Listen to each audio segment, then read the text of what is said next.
किसान, बदलते भारत की शान।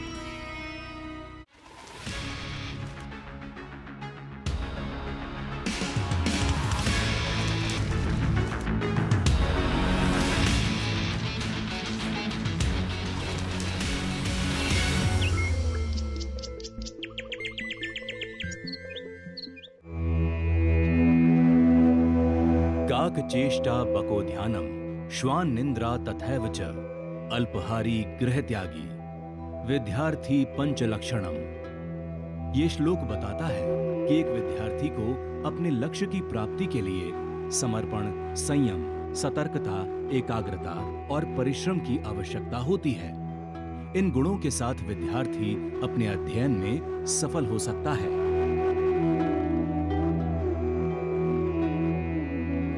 नमस्कार दोस्तों, मैं हूं मनीष और आप सबका स्वागत है एग्री की उड़ान में।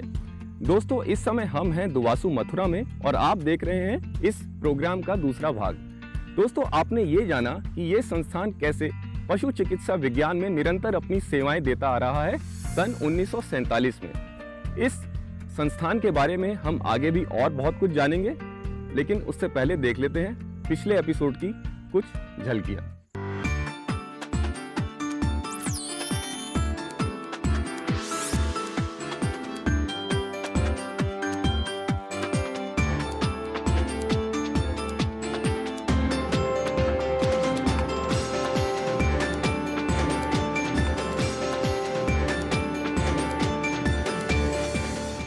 ये तो थी झलकियां।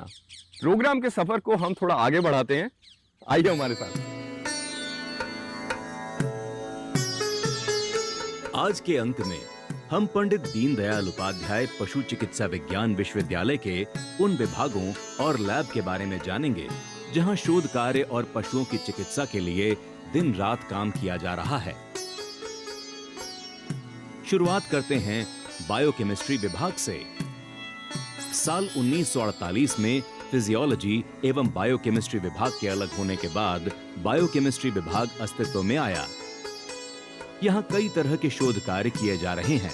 विभाग ने जैव रासायनिक घटकों पर प्रभाव, पोषण जैव रसायन, घरेलू पशुओं एवं पक्षियों के स्वास्थ्य व रोग की स्थिति में रक्त कोशिका जैव रसायन के साथ साथ लाल रक्त कणिका एंजाइमों का आनुवांशिक नियंत्रण, पोल्ट्री, भेड़ एवं बकरी में आर्थिक लक्षणों के साथ उनके संबंध के क्षेत्र में महत्वपूर्ण योगदान दिया है। इसके अलावा कृषि पशुओं में लार, ग्रीवा, मूत्र का जैव रासायनिक अध्ययन, रोग निदान में जैव रासायनिक सहायता, स्वास्थ्य एवं रोग में भ्रूण जनन की जैव रसायन, नर एवं मादा प्रजनन के जैव रासायनिक पहलू व क्लोनिंग पर अध्ययन किए जाते हैं। विभाग में स्नातक शिक्षा के अलावा स्नातकोत्तर शिक्षा एवं अनुसंधान हेतु उत्कृष्ट सुविधाएं उपलब्ध हैं। इसके अलावा विभाग में 3 सुसज्जित प्रयोगशालाएं हैं। स्नातक, स्नातकोत्तर एवं एनालिटिकल इक्विपमेंट प्रयोगशाला। विभाग का मुख्य उद्देश्य क्षेत्र अनुसार आधुनिक तकनीकी को अपनाकर पशु स्वास्थ्य एवं उत्पादकता में बढ़ोतरी करना है। इसके अलावा विगत कई वर्षों से विभाग क्लिनिकल बायोकेमिस्ट्री, प्रजनन बायोकेमिस्ट्री, एंटीमाइक्रोबियल पेप्टाइड्स, रोग निदान एवं वैकल्पिक दवाओं के विषय पर आधारित शोध एवं अनुसंधान पर प्रयासरत रहा है। अब हम जानेंगे स्किल डेवलपमेंट विभाग के अंतर्गत आने वाले सर्जरी एंड गायनी सब्जेक्ट के बारे में, जहां पर ट्रेनीज मॉडल्स पर प्रैक्टिस करके पशुओं की बीमारी के बारे में जानते हैं। जैसे उसको इंजेक्शन कैसे लगाना है, उसको सीपीआर कैसे देना है, उसकी पट्टी कैसे करनी है, और तो और मादा जननांगों और कृत्रिम गर्भाधान के बारे में भी यहां पर ट्रेनीज को मॉडल्स पर प्रैक्टिस करके पढ़ाया जाता है। कैसे, आइए देखते।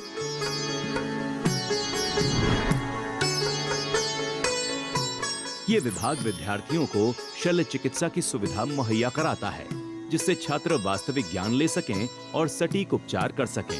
इस विभाग में मादा पशु के जननांगों के परीक्षण, घोड़े के अंतरांगों के परीक्षण, गोवंश में कृत्रिम गर्भाधान, कुत्तों में सीपीआर परीक्षण, इंजेक्शन लगाने व घाव पर पट्टी करने जैसे प्रशिक्षण दिए जाते हैं। इस स्किल लर्निंग सेंटर पे जैसा अभी आप लोगों ने देखा है, तमाम मॉडल्स रखे हुए हैं। इनकी मदद से छात्रों को वो स्किल, प्रशिक्षुओं को वो स्किल्स सिखाई जाती हैं मॉडल्स के ऊपर, जिनको क्लिनिक में पहुंच के वो वास्तविक परिस्थिति में पशुओं के ऊपर जिसका प्रयोग करेंगे। तो यहाँ पर ये अभ्यास के लिए है, वो वास्तविक प्रयोग के लिए है, उपयोग के लिए है।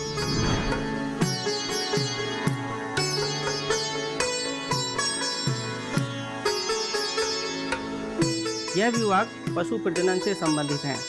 इस विभाग की मुख्य गतिविधियां गाय और भैंसों में कृत्रिम गर्भाधान करना, गाय और भैंसों में और अन्य सभी पशुओं में गर्भ जांच करना, पशुओं में ब्याने के समय आने वाली कठिनाइयां, पशुओं में ब्याने के बाद आने वाली कठिनाइयों को पहचान करना, उनका इलाज करना, पशुओं में बाझपन के कारणों को पहचान करना, उनका इलाज करना, पशुओं में जिन पशुओं में बच्चे मर जाते हैं उन पशुओं में यदि बच्चेदानी के रास्ते से बच्चा नहीं निकल पाता है तो फीटोटोमी प्रोसीजर के द्वारा बच्चे को बाहर निकालना, फिर भी यदि संभव नहीं हो पाता है तो सिजेरियन ऑपरेशन करके बच्चे को बाहर निकालना, यूनिवर्सिटी कैंप्स में सक्रिय भागीदारी निभाना, ये सभी इस विभाग की मुख्य गतिविधियां हैं।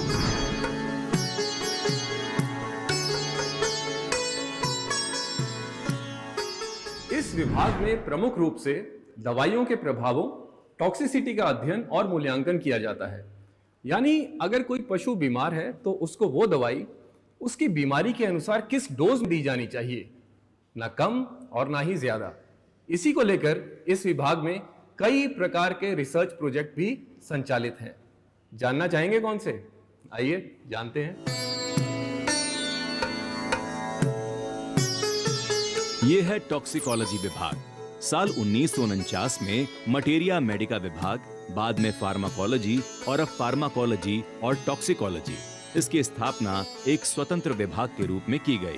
ये देश का पहला विभाग था जिसने 1962 में स्नातकोत्तर डिग्री और बाद में 1970 में पीएचडी शुरू की।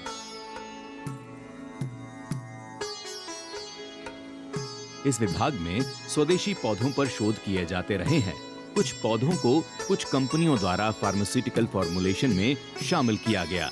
वहीं पशुओं में विषाक्तता के लिए जिम्मेदार पौधों की पहचान करना भी इसी विभाग का काम है।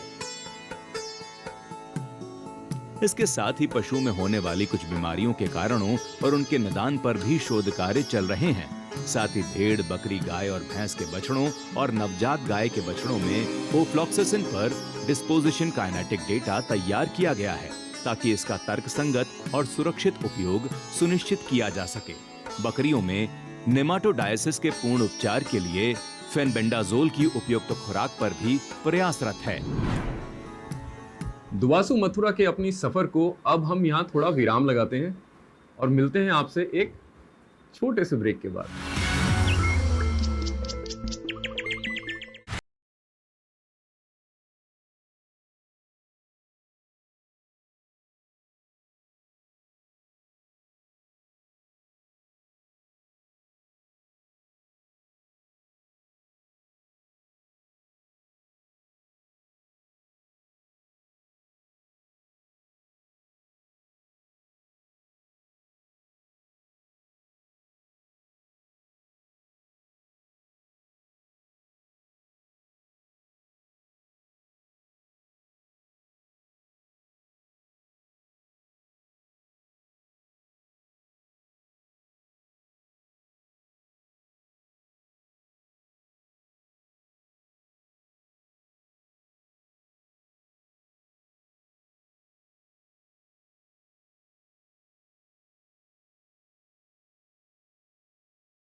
इस विश्वविद्यालय का पशु चिकित्सा के क्षेत्र में बहुत ही महत्वपूर्ण योगदान है। आइए अपने सफर को हम जारी रखते हैं। चलिए मेरे साथ।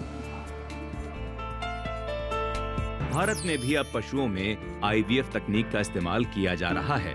आईवीएफ तकनीक से भारत में पहली बार भैंस का गर्भाधान किया गया और बछड़े का जन्म हुआ।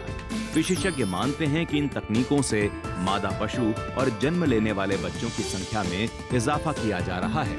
इस पर विश्वविद्यालय का सीमेन बायोलॉजी लैब कृत्रिम गर्भाधान और आईवीएफ तकनीकों पर कार्य कर रहा है। लैब में नर पशुओं के वीर्य को संकलित करके उसका परीक्षण किया जाता है, जिससे पतला करके सीमेन स्ट्रॉ बनाई जाती है, जो कृत्रिम गर्भाधान में इस्तेमाल की जाती है। इस लैब का मुख्य कार्य हमारी भारतीय नस्ल की जो गाय हैं, जैसे हरियाणा साहिवाल, इनका संवर्धन करना है।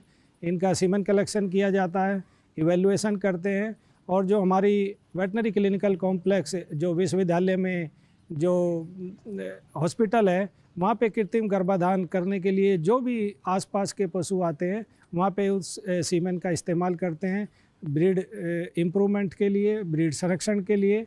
और इसके अलावा हमारे जो मास्टर और पीएचडी स्टूडेंट हैं, उन छात्रों का भी यहाँ पर शोध कार्य चलता है।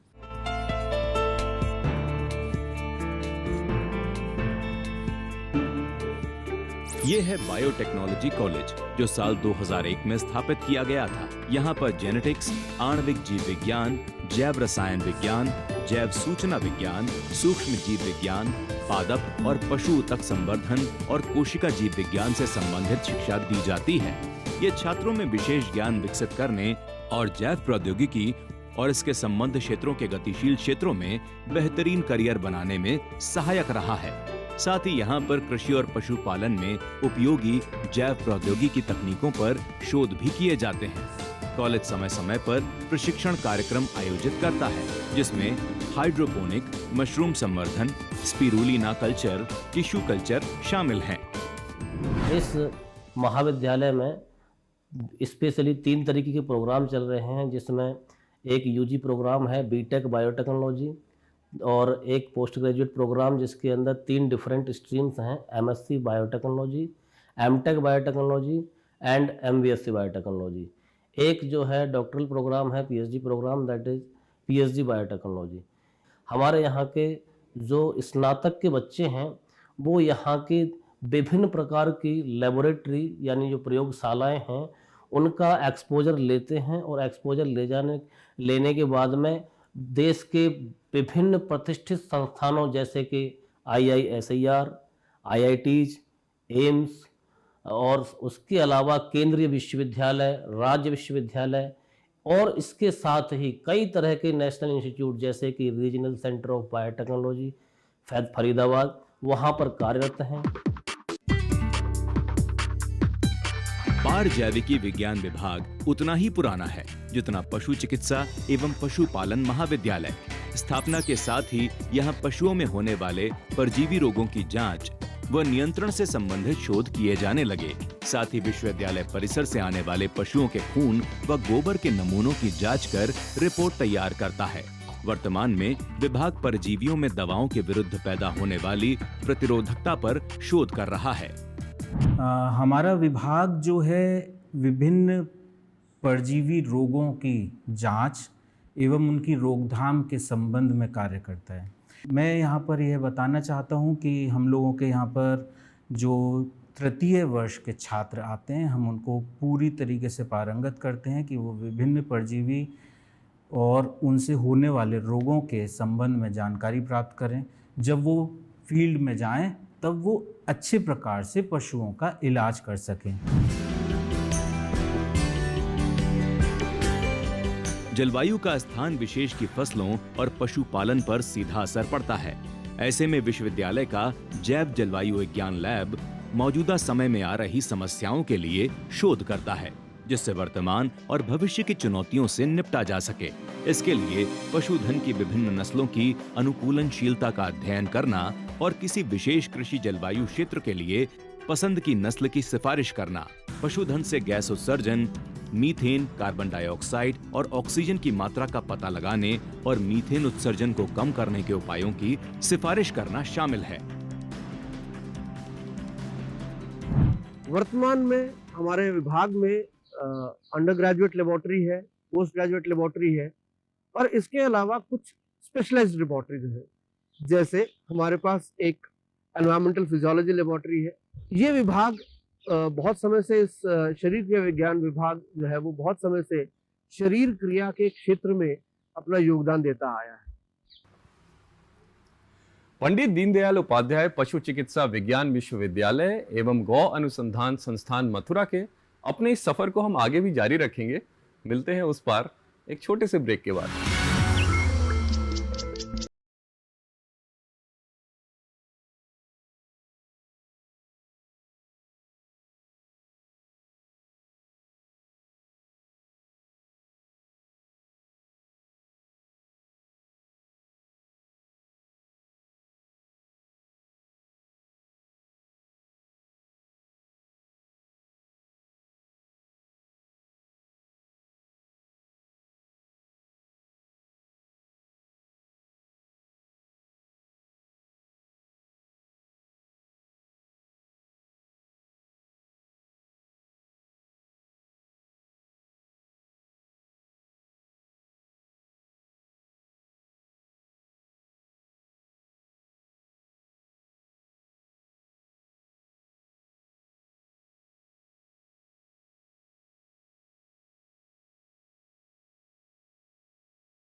यह है पशु पोषण विभाग यानी डिपार्टमेंट ऑफ एनिमल न्यूट्रिशन।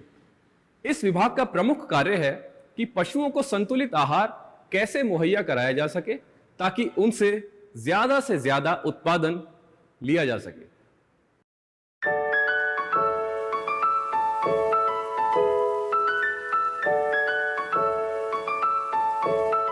पशु की सेहत के लिए सही पोषण सबसे अहम है, इसलिए इस विश्वविद्यालय में इसके लिए साल 1974 में ही एक अलग ही विभाग शुरू कर दिया गया, जिससे पशुओं के आहार उसको दी जाने वाली मात्रा पर शोध किया जाने लगा।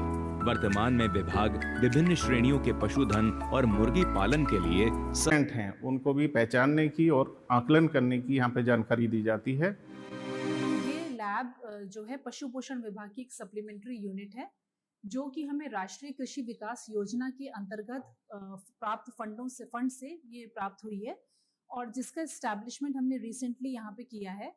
इस योजना का प्रमुख उद्देश्य ये था कि हमारे प्रदेश के जितने भी पशुपालक हैं या फीड प्रोसेसिंग से संबंधित जो एंटरप्रेन्योरशिप होल्ड करने वाले जितने भी लोग हैं, उद्यमी हैं, उनके लिए कोई ऐसी व्यवस्था डेवलप की जाए जिसमें कि वो अपने फीड के, बायोलॉजिकल फ्लूइड्स के, ब्लड के, मिल्क आदि इत्यादि सैंपल्स को ला करके उसमें जो पोषक तत्व मौजूद हैं या जो न्यूट्रिएंट्स हैं या एंटी न्यूट्रिएंट्स तत्व हैं, उन सब की जांच एक ही रूफ के नीचे करा सके। इस समय हम हैं गोट रिसर्च एंड ट्रेनिंग सेंटर में। यहाँ पर बकरियों के ब्रीड्स के बारे में बताया जाता है, मतलब कौन सी बकरी स्वदेशी नस्ल की है और कौन सी बकरी विदेशी नस्ल की है। और तो और यहाँ पर बकरियों के सीमन कलेक्शन, आर्टिफिशियल इंसेमिनेशन और बकरियों की विलुप्त हो जाने वाली जो प्रजातियां हैं उनको यहाँ पर संरक्षित किया जाता है।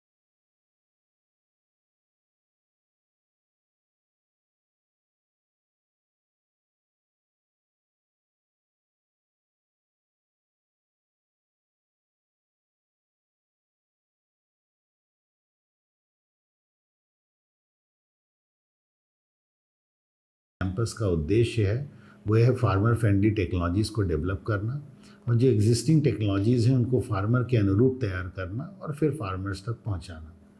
यहाँ पर हम 3 तरीके के कार्य जो हमें दिए गए हैं, शिक्षा, शोध और प्रसार, that is research, teaching and extension, हम तीनों काम करते हैं।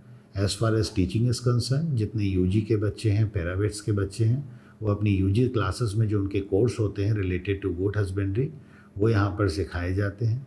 जब हम शोध की बात करते हैं तो बकरी के ऊपर विभिन्न विभाग जैसे कि फिजियोलॉजी, शरीर क्रिया विज्ञान विभाग, गायनेकोलॉजी, मेडिसिन, न्यूट्रिशन, इन सब के छात्र छात्राएं यहाँ पर आके शोध कार्य करते हैं। यहाँ लैब्स उपलब्ध हैं।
वर्तमान में हम कुक्कुट विज्ञान विभाग पशु चिकित्सा विज्ञान महाविद्यालय एवं पशुपालन महाविद्यालय मथुरा में मौजूद हैं। इस विभाग की स्थापना वर्ष 1972 में उस समय के तत्कालीन मुख्यमंत्री पंडित कमलापति त्रिपाठी जी के सानिध्य में संपन्न हुई थी और इस विभाग का जो उद्भव हुआ था वो एक पोस्ट ग्रेजुएट या स्नातकोत्तर विभाग के रूप में हुआ था। इस विभाग का मुख्य उद्देश्य स्नातकोत्तर शिक्षा में मास्टर्स और डॉक्टरल प्रोग्राम के बच्चों को शिक्षा देना है। इसके अतिरिक्त 1993 में वेटरनरी काउंसिल ऑफ इंडिया या भारतीय पशु चिकित्सा परिषद के नए नियम के लागू होने के उपरांत इस विभाग में जो अंडर ग्रेजुएट प्रोग्राम हैं, जो स्नातक प्रोग्राम हैं, उसमें भी शैक्षणिक कार्यक्रम संपादित करने का दायित्व मिला। तब से यह विभाग लगातार स्नातक एवं स्नातकोत्तर छात्रों के शिक्षण, पठन पाठन, शोध एवं उनके प्रसार की गतिविधियों का कार्य का संपादन कर रहा है। ये है दुवासू का पशु चिकित्सालय। दुवासू पशुपालकों को अस्पताल की सुविधा भी दे रहा है। 7 नवंबर 1949 को कोठारी पशु चिकित्सालय की स्थापना की गई। कोठारी वेटरनरी हॉस्पिटल उत्तर प्रदेश का एक जाना माना पशु चिकित्सा केंद्र है। यह न केवल उत्तर प्रदेश में बल्कि भारत के वेटरनरी हॉस्पिटल में विशेष स्थान रखता है। यहाँ पर बड़े एवं छोटे पशुओं का इलाज किया जाता है। बड़े पशुओं में गाय, भैंस, घोड़ा, ऊँट आदि पशु शामिल है, जबकि छोटे पशुओं में कुत्ता, बिल्ली, बकरी आदि पशु शामिल है। जिसमें कई इकाइयां हैं, जिसमें सर्जरी, मेडिसिन, गायनोकोलॉजी शामिल हैं। साथ ही मादा पशुओं के लिए अलग से सुविधाएं दी जाती हैं। दुवासू का मादा पशु रोग विज्ञान विभाग मादा पशुओं से संबंधित समस्याओं को बारे में ध्यान रखता है और ये प्रदेश और आसपास के जो हमारे डिस्ट्रिक्ट्स हैं उनसे भी यहाँ पे मादा पशु रोग आते हैं। विश्वविद्यालय के विद्यार्थियों को इस हॉस्पिटल में इंटर्नशिप करने का अवसर दिया जाता है, जिससे उन्हें पशु चिकित्सा से जुड़ी छोटी से छोटी जानकारी दी जा सके। इंटर्नशिप प्रोग्राम में प्रवेश करने के लिए छात्रों को पहले BVSC एंड AH में जितने भी कोर्स पढ़ाए जाते हैं उनको पूरा करना होता है। कोर्स को पास करने के बाद ही वे इंटर्नशिप प्रोग्राम में प्रवेश कर सकते हैं। इंटर्नशिप प्रोग्राम की अवधि 12 माह या 1 वर्ष होती है। इस इंटर्नशिप प्रोग्राम में यहाँ पर सभी छात्र क्लिनिक्स में आते हैं, पशु चिकित्सालय में आते हैं और पशु चिकित्सालय के विभिन्न क्लिनिक डिपार्टमेंट में इनकी पोस्टिंग होती है। हम यहाँ पर 4.5 साल की पढ़ाई पूरी करने के बाद 1 साल की इंटर्नशिप करते हैं। हमारे सभी छात्र छात्राओं को रोग निवारण करने हेतु आधुनिक तकनीकियों का ज्ञान दिया जाता है, ताकि वे अपने प्रशासनिक क्षेत्र यानी कि पशु चिकित्सा के क्षेत्र में जब जाएं तो अपनी सेवाएं दे सकें। अगर आप इस संस्थान से संपर्क करना चाहते हैं तो चलते चलते आपको इस संस्थान का पता भी बता देते हैं, जो इस प्रकार है।